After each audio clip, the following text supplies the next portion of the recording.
Welcome to Back to the Attack. I am not going to give my opinion about how I felt about this show. I'm going to tell you how it is, and then at the end of this, if I don't forget the opinions I have, I will let you know, because I'm not going to lie here. I am torn. I am frustrated. I'm being honest here. This is how I feel. Now, the opening match, which was a fatal four-way. You got Crimson in there. You had Jax Dean in there. I believe the other one's name was Crystal Water. And the other one is Boogie. Sliced Boogie. There was no stipulation about trying to get a national title shot, a television title shot. No. There was just a fatal four-way to probably show these guys and see if they're going to join NWA and be part of their contract or not. In other words, they're going to be contracted. Was it a good match? It wasn't bad. It was good to see Crimson. I hadn't seen him in a while. Haven't seen Deans in a while when they were the War... What was the guy? I think the War Kings? Or they were something in Impact Wrestling. I think they were called the War Kings or the Patriots. I can't remember what they were called because it's been a while. At least 2 years or more since they were last on Impact Wrestling. So this is what you got. You got Boogie, Slice Boogie winning.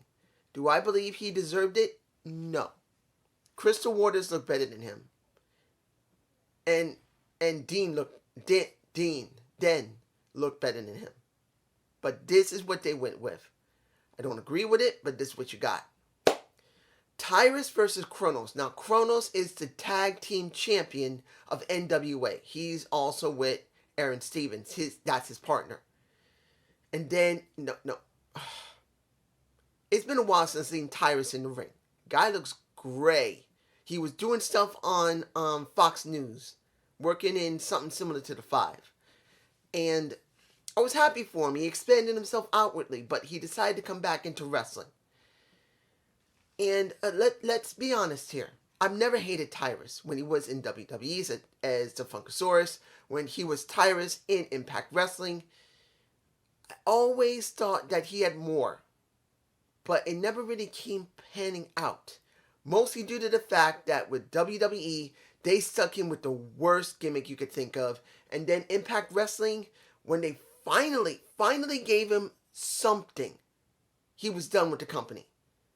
And that was it. So you never really saw how far Tyrus could have gone if he had been given a really good character. Because remember, as I've said, it counts on if the creative team is willing to accentuate your positives. And they never did with Tyrus. So here he is in the NWA. Looking a bit grizzled. Looking a bit gray. Going over to the podium where, what is the guy named? Kyle Davis. Because, what is the guy's name? It's been a while since I've seen him in NWA. He's currently in AEW. And that's Marquez. I believe that's his name. Yeah, Marquez. Or Marvel. Marvel is in NWA or is it Marquez? I can't remember, but it's now David's doing it because it was Marquez. He made it very clear that he wasn't given respect as a grizzled veteran. And he wanted to take his moment. So what did you get? You get a match that did not look good. Taking away from all the stuff I'm going to say at the end of this review, the match didn't look very good. Because he looked like he hadn't really been in good shape at all. Look, if you have been wrestling for a while, you got ring rust. And you can easily tank. And, of course, you got Chronos, who doesn't look tanked. He's still in good shape. He probably had been wrestling on UWN or anywhere else with the NWA titles, the tag titles with Aaron Stevens. But when you look at Tyrus, he looked tired. He looked tanked. He looked sloppy. Now, mind you, he could get back in shape. But in this situation, he didn't try to get in shape. He looked heavier than normal. He looked slower than normal. He looked sloppy. But he won the match, which I don't know. I think maybe he's going to be part of NWA. Maybe not. I don't know. You can tell me below if you heard anything. But he didn't look good. This is just me. You guys come. You can tell me below. I'm just thinking about the end of this and telling you how I felt. You got Latimer, Tamas. It's been a while since I've seen Bram. Thomas Lavender, going up against the Pope to get the TV title, baby, I was alright with. Now, mind you, they still hold on to that little time limit, but they have expanded on because it was 6:05 seconds when you still have Ricky Starks there. Now it's 10.5 seconds. I don't know if they still got the original stipulation. If you win 7 matches, you go after the Admittedly, I think they should stop doing the 10 minutes or 6 minutes and 5 seconds timer and focus on the 7 wins. If you win 7 times, you go up against the champ and the 10 pounds of gold. Or 30 pounds of gold, actually. Was it a bad match? No. I liked the match. It was good. But then it went to a draw. So the Pope, Mr. Power Ranger in yellow, kept his title. And he wasn't happy about it. He wanted a decisive win. So that means they are going to have another match. Probably on NWA Power on Fightful TV. The Fightful Network, actually. Tell me how you feel about that. We had Kamille versus Thunder Rosa. Now, we had Terrence Terrell at commentary, which was alright. Trying to put herself over because she's going to be working NWA. Okay. Here's the thing. We didn't see a lot of Kamille before the pandemic. She was about to start, then the pandemic happened, so we didn't see her much. We did see maybe 1 or 2 matches on UWN, I believe the United Wrestling Network. That's what it's called. Yeah, that's what it's called. So I saw once. You look at Kamille. She is a freaking monster in the ring. Powerhouse. Former women's football player. Which I never really watched football much. Never big. As a little kid, I enjoyed the Dallas Cowboys. That was my team. I did like them. But I haven't seen football in a while. And haven't really seen women's football in a bit. And I'm sure she was probably a linebacker. I don't think she was a quarterback. I'm sure she whooped someone's ass. And the way she worked the ring, that's what she was. But I'm going to be honest here. I love Kamille. Working with Nick Aldis, she fit that role perfectly. But when you looked at her, she was a powerhouse, obvious. But she's freaking stiff in the ring. And very, very, very stiff in her, how can I say this? Being stiff in the ring, that's not uncommon. Hitting really hard is not uncommon. But being stiff in the ring is one thing. Being very little animation in the ring. In other words, she is just stiff when she walks. She's stiff when she's expressing herself. She's flat out stiff. And I didn't think that would be for Kamille. I thought she'd be more animated when she actually worked in the ring. Now, mind you, this is part of her stick. It's obvious. But she seems way too stiff. In other words, way too non-animated, if you get my point. She needs to be more expressive in the ring. She needs to be more full of motion, because when she does show animation and she is burst with energy, she's got it. Other than that, she looks like she's a robot in the ring. A stiff robot like this. And that just doesn't fly with me. It's like she's very inexperienced, which might not be too off because she hasn't been in the company very long, and I doubt she's been in the business very long either. So it shows. So Thunder Rosa really carried this match. After what she did with Britt Baker last week, I'm sure she was stiff as freaking hell, and then getting whooped, and then getting not one spear, she got 2 freaking spears. She was not enjoying it. She put over Kamille, which makes me wonder, is Thunder Rosa finally finishing up a contract and going over to AEW? Because of how that match was between her and Britt Baker, you wonder if she's going to stay in NWA, because she's got a better platform in not in NWA at this time, but AEW. That's just the way I see it. Kamille getting this rub was good because of what she's gone through. But you wonder what's going to happen to a Thunder Rosa. And this is for the chance at Selena Deeps, who's currently rehabbing because she's hurt, for the number one contendership. This is what you got. Now, the national championship. Murdoch versus... How did I feel about Murdoch going against Chris Masters? Or as it is, Chris Adonis. I like Trevor Murdoch. I do. If I hadn't forgot his first name. I just didn't. I just remembered it. I like Trevor Murdoch. I know not everyone likes Trevor Murdoch as national champion. I'm sure of it. And particularly when NWA comes back, I'm sure they're going to want him to drop that title eventually. People are going to want him to drop it. He'll probably hold it for a while, and then they'll bring the right person in, and he will drop it.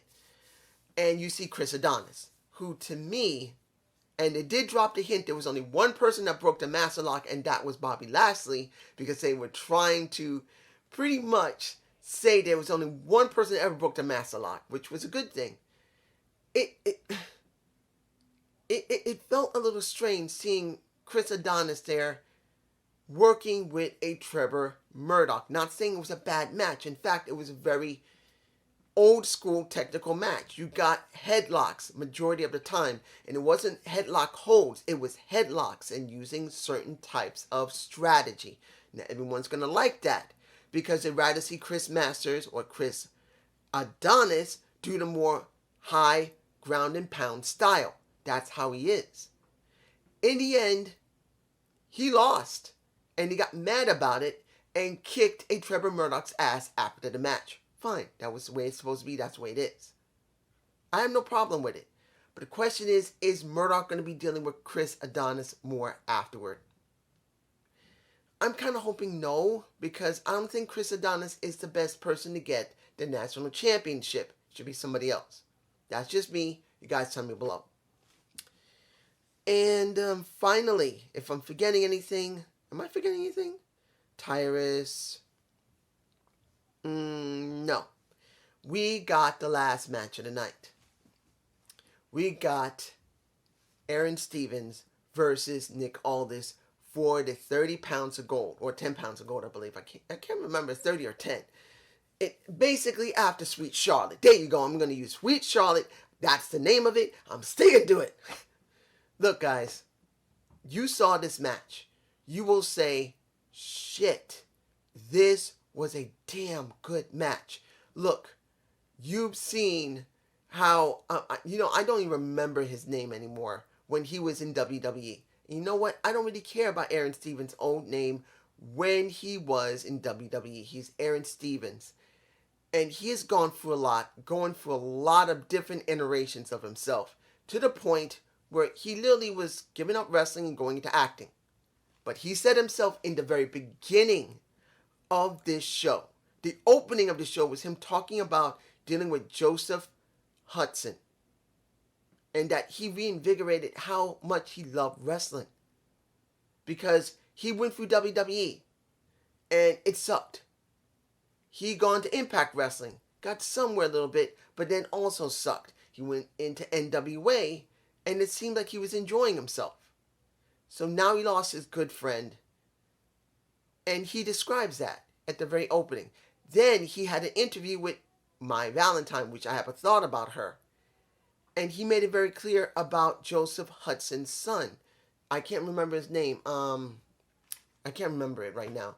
But essentially speaking, he said, the only thing you need to do is be a good kid and grow up to be a great man. That is how you reward your father and show him that you love him. I like that. That was to the heart. And he made it very clear after that part, going back into character, that this is going to mean something. This match will mean something. This match isn't just an underdog dealing with a dominant man. I have been doing this since I was 16. I have gone up against older adults. I had shit when it came to my character, and I never stopped. You will get the purest form of me, period. And when you saw this match, it was the purest form of Aaron Stevens. I had not seen him act like this since the first couple of matches in Impact Wrestling, when he left WWE and he went there, and he showed how great he could be. This match showed that. And it was a damn good match. I really did enjoy it. In the end, Aaron Stevens did not win. And I wasn't surprised. They're not going to take the title off of Nick Aldis. They're just not going to do it. He's keeping that for a while longer. Either until they got the right person for it, or he may just keep it for at least a good 3 or 4 years. Because he's held it, 24 months now? Because it was 882 days. If you look that up, if you divide by 365, it's 2.4 years, 7 months, I think. I could be wrong, but you guys can check the math. I could be wrong. And this is what we got. A decent to good, standing by itself by the wrestling. I'm making it clear. By the wrestling itself. Listen to my words. The wrestling itself, it was a good, decent to good pay-per-view. The ending match was the best of it. Period. Now it's time to be brutally honest. I had done this 4 times, this video, because I was having problems how to be able to make this clear to you guys. I didn't want to sound like an asshole or a dick when I produced this video, because when you look at NWA before the pandemic, it was way better. The audio was better. The camera work was better. The lights are pretty much the same. But when you see the changes they've done, I don't know what did Billy Corgan do here? It's like he threw everything out the window. Or this was not him directing what NWA is supposed to be. Because if you saw when NWA Power first really started on YouTube, it was a totally different feel. You had no music. It didn't need it. You just brought the people out and let them get over with their characters. No music. You threw them in front of Marquez and you let them talk. Flat out, that is how you got them over. And that's what was beginning to really make and resonate with people and fans that loved the product. Also, there were fans there. There probably wasn't that many. Maybe less than 30, 20 or 30, maybe 40 people who were cheering. And there were people cheering. You did see them briefly a couple of times when the camera work wasn't shit. And I'm making it clear. They got on the Fightful. Congratulations. I'm glad you got on a network that you can get paid, because it's subscriptions. You got to get paid. I'm so glad. But if the camera work is as bad as you see in my face when you see Nick Aldis going to the ring, you got 5 freaking cameras in that studio. And look where this guy is. He's in my face right now. He's so freaking close to his fucking back. It was stupid. And for most of this, and I'm showing these shots right now, they're currently here. What? No, here. Yeah, I usually put them on my right shoulder. Look at them. This was bad camera work. When you looked at NWA Power before the pandemic, it had it right.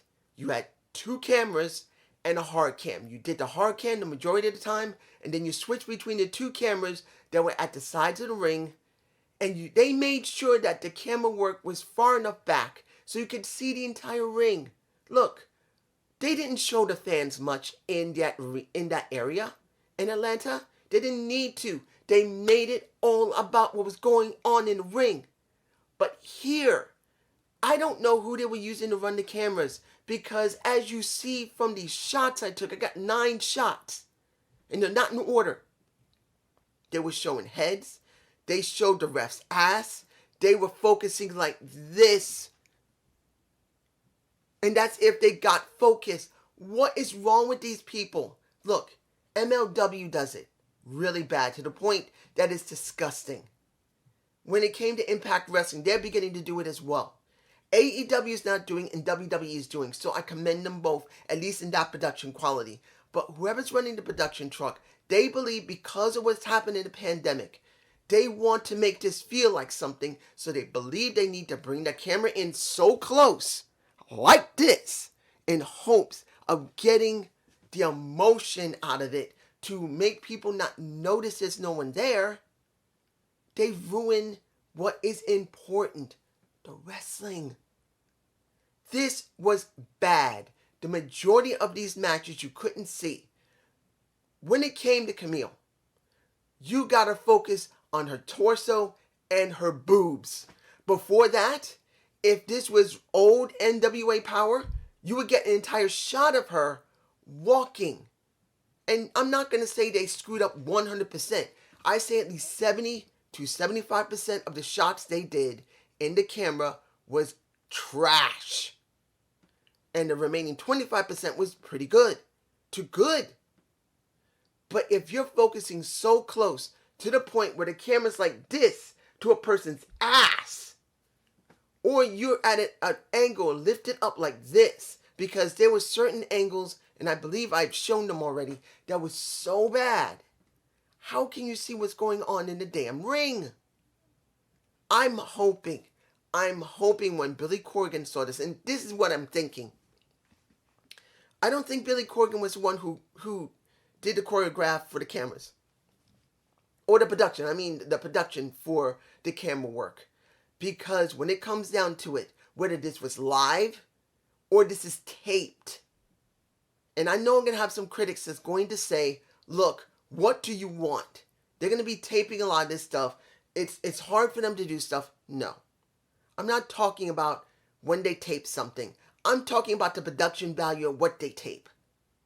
You were talking about if the characters are done right, if the people can perform or not, if they got covered or not.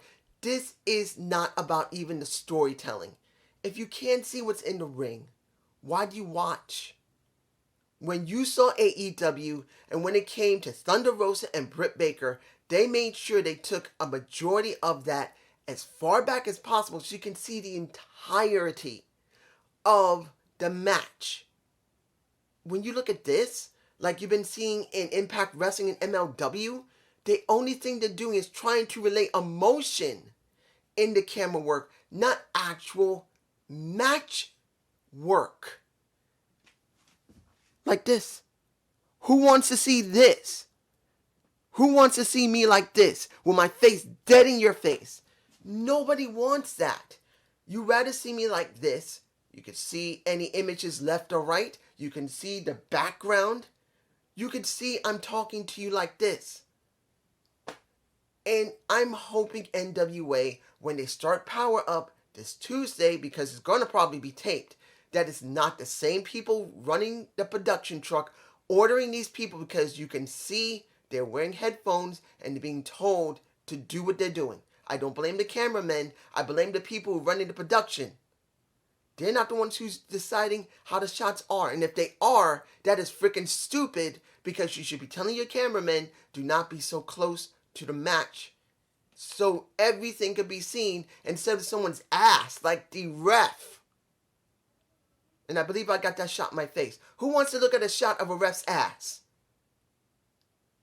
Now, my Valentine. She seems to have taken over for Marquez. I don't hate May, not mine. May. I don't hate her. And maybe I just need her to grow on me. But she doesn't really feel like she really should be an interviewer or reporter. But it is new. I've never seen her like this. She did do that little vlog series, which wasn't 100% bad. But it did show that she needed a lot of work in talking. Here, now she's going to be an interviewer and possibly a reporter for NWA. So that needs to be worked out. Maybe I just need her to grow on me. She's a beautiful woman. She doesn't seem to be a problem, but she needs experience in talking to people and getting out what needs to be done. Because to me, it just doesn't feel right. The host and commentating. Now, because there is no... we don't have any Bray Wyatt anymore. He's gone to NXT. You had Tim Storm there. The person I felt that needs to be there to take his place, because I don't think the man's in my face that needs to replace him. Austin Idol is a character and a half, and he needs to be part of Gillian's commentary team. That's who I think should be there. Gillian, I can't remember his name. And Austin Idol. He gives flair.